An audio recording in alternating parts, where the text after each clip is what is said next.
Hello everyone, this is Professor Todd Giles again, and I just wanted to touch base with you this week to explain the Great Poses project. I want to make sure that you're understanding the instructions and to give you some examples. Okay. First off, what I want to do though is talk about what's coming up on the calendar. We've already passed the midterm and completed that. And this week in the video lecture, what I'm going to do is give a graph showing how many A's, how many B's, how many C's, and discuss that a little bit, especially in relationship with the final coming up at the end of the term. And then we've got the Great Poses this week, and then next week we have the museum paper due, and that's going to be very, very important. It's worth 250 points. Which will end up being about a quarter of the full course. And then the final exam is also 250 points, also about a quarter. So about half the points available will come in the next couple weeks.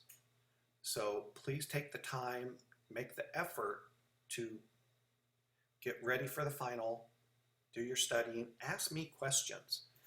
If you have questions on a piece of artwork, please, I welcome that. I want you to succeed with this, so send me an email, however you want to do that. You can Twitter with me. You've got all that information. Okay, so let's go on and talk about this project. Okay, in a nutshell, the Great Poses project is about selecting a great piece of art that resonates with you, and then taking a photograph of you in that pose that has that meaning.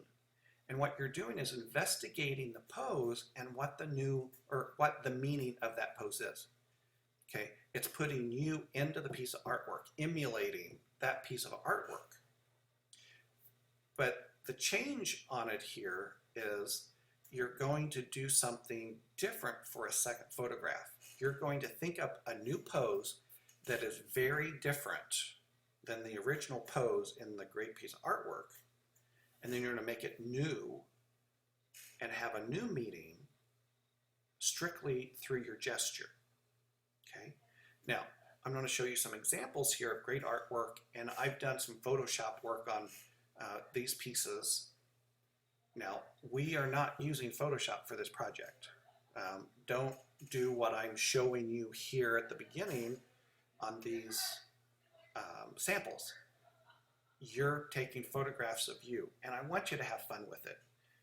As it says at the bottom, I'll get to in a minute, but I want you to have fun with it and really get into it so you understand more about the artist, what they were doing with the great piece of artwork. So, and also here's the rubric. Be careful to take a look at that, of completing it. Use this rubric as a guide and check off, did I do that part? Did I do that part? Did I do that part? Okay? So the first example is this Duccio altarpiece. And we've got Mary, and how do we know it's Mary? She's wearing blue, her head is tilted, okay, that's part of the pose. She's touching the baby Jesus, she's holding him up back here, and he has his hand up, given a blessing. Okay, so because of the different poses there, we can know that's who it is. The Prima Porta Augustus, it's very powerful. He has his hand up asking for silence, that he's about ready to speak possibly. He has the scepter of power in his hand. He has his hip out as he's in the contrapposto, which is a very classic Greek pose. And then emulating more of the spear bearer piece of sculpture from ancient Greek art. He has the heel up here, he's pushing off with his toe, and that knee is about ready to move forward. He's about ready to move. So he's emulating a great piece of artwork from ancient Greece. So in a way, you're going to be emulating your selected piece. Okay. And now this one, The Damned Soul by Bernini, and he is screaming. Think of Gollum and Lord of the Rings, just I'm not screaming because there are people upstairs. Look at the hair, how wild it is. It almost looks like flames, almost like a precursor to him being placed in the flames of hell. Okay, so there's lots of emotion there. So what we're going to do is write a critique, a critical analysis of the piece. That's what this part is up here. We've been doing that a few times now. And then answer these questions. Describe the gesture of the piece of artwork. And what does this gesture mean? So interpret it and why. Now, this part is separate from the critical analysis. The critical analysis is here so that you get into the piece of artwork, that you're understanding it a lot more than just looking at it in the book real quick. Okay, and yes, you're limited to pieces of artwork in the book or in the video lectures. Okay, and then what you're going to do after telling us what the gesture means, then tell us why. And make sure that these are meaty answers. This is not just a couple word answers. These need to be a good solid paragraph, several sentences long, and back up your reasoning on what it means. Okay? And then what you're going to do is describe a new gesture. So tell us what you're going to do, and then what this new gesture means. So you're taking the old gesture, you're moving a hand, you're opening a mouth, you're tilting a head, whatever it is, you're running versus standing still, you're changing it, and it's totally open. Okay, it's free. Have some fun with it. But you need to tell us what the new meaning is and then why. Just by making a little change or a big change, why does it change the meaning? Okay, so you need to think about it a little bit, become the artist of what you're trying to go after in this second portion, in the second photograph. Okay, are there any other pieces of artwork that this piece references? Like, this one references the spear bearer from ancient Greece. So it connects with that. This one connects with many other altar pieces of that period. It can be genre that's similar, time period, artist, model, something that's similar.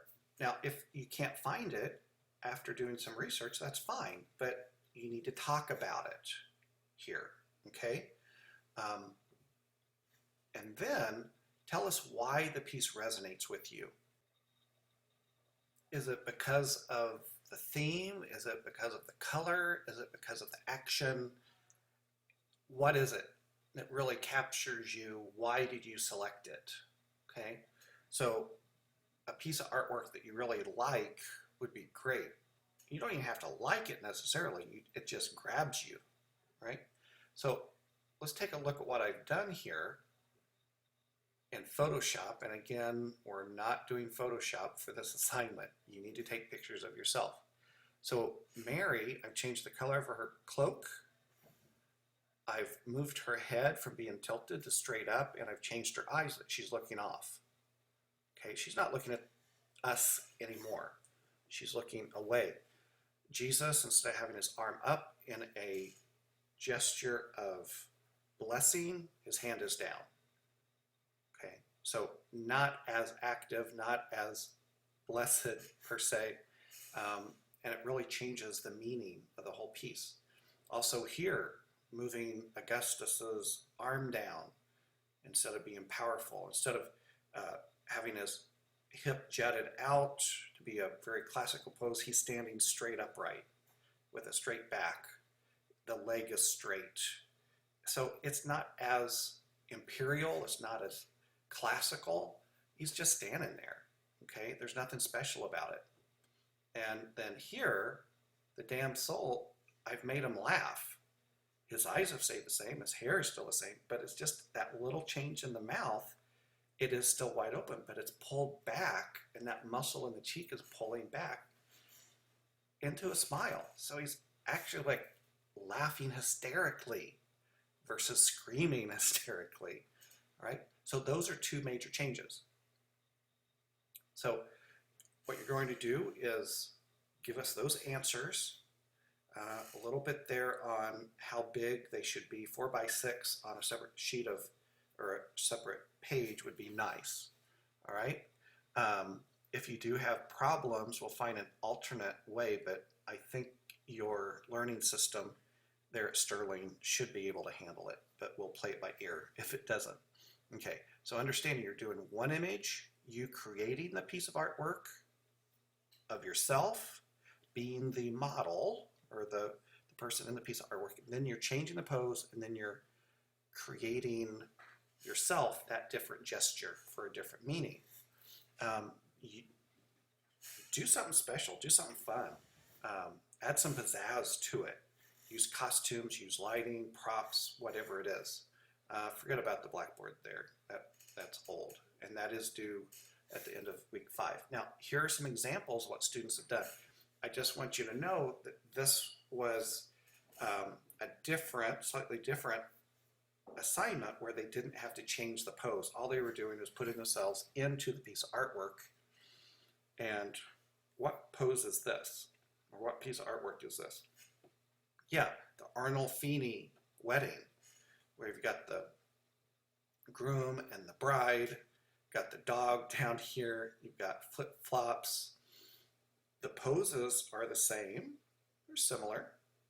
There's the bed, there is no window, but I think what's fun here, besides that, is right back here, there is a mirror, and we can see the artist in the mirror, just like what Van Eyck created, of showing himself in that round mirror in the background.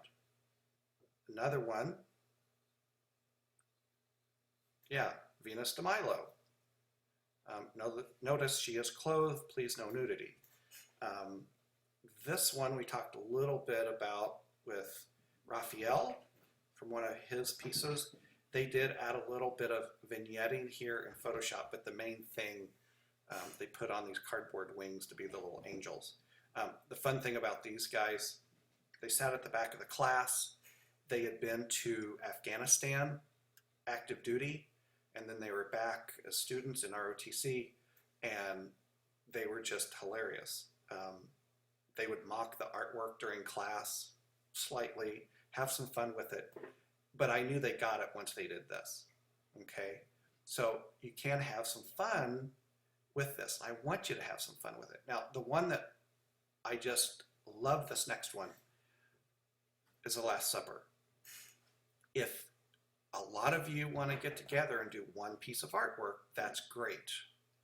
I welcome that.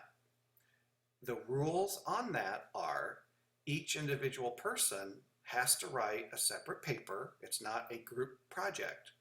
So the guy in the middle here would have to do a project about the pose of Jesus and changing that pose. And then you have to take another photograph. This girl back here, she would have to write her own paper about her gesture and what it means, and then change it in the second photograph. Okay? So I want you to have some fun. I love this. I mean, absolutely. I laughed and I laughed and I laughed the first time that I saw this, and I try to show it whenever I give this assignment. Okay? So look at what you're doing. Think about what you want to do. And if you do have questions about it, please let me know as soon as possible. Okay? So do you over real quick again? You're doing critical analysis, and then you're creating an image of yourself in that pose. You're changing the pose, taking another photograph, and then writing about it with these questions. Okay? That's all. So get to it, have some fun, and give me a shout out if you need some more information. Thanks.